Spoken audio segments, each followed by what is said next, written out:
naman ng Bureau of Animal Industry, ginugunita ngayong buwan ang Rabies Awareness Month. Kaugnay po dito, ginanap ang Rabies Summit 2026 kung saan tinalakay ang iba't ibang hakbang at inisyatiba upang patuloy na labanan ang rabies. Silipin po natin ang mga kaganapan. Let's all watch this.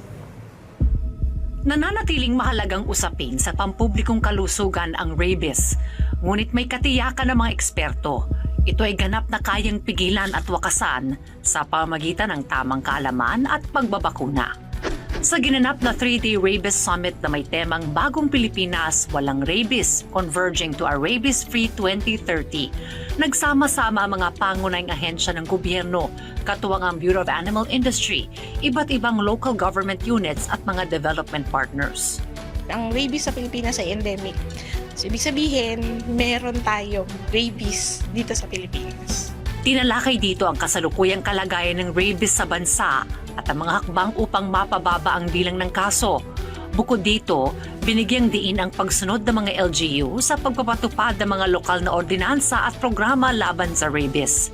The Bureau of Animal Industry, through our regional program managers, yung mga deputized na program managers sa Department of Agriculture Regional Field Offices, sila yung nagko-coordinate papunta sa mga provinces and mga cities and municipalities sa bawat region. So they monitor the implementation of the rabies program at the regional level. Inihayag din ang paghahanda para sa nationwide simultaneous rabies vaccination drive na gaganapin sa March 11. Layunin nito na mapataas ang vaccination coverage sa mga aso at pusa na pangunahing tagapagdala ng rabies virus. Ang gusto po nating ipaalala sa lahat bilang responsible pet owners, huwag nating kalimutan na magpabakuna yung mga alaga nating hayop, aso, pusa. So for rabies, taon-taon. The same with yung pagpapakapon, spay and neuter. We would encourage everybody to consult with your local veterinary offices to ask for the services na pwede nyo pong i-avail. Ang laban kontra rabies ay hindi lamang responsibilidad ng pamahalaan. Ito ay kolektibong tungkulin ng bawat komunidad, bawat pamilya at bawat pet owner.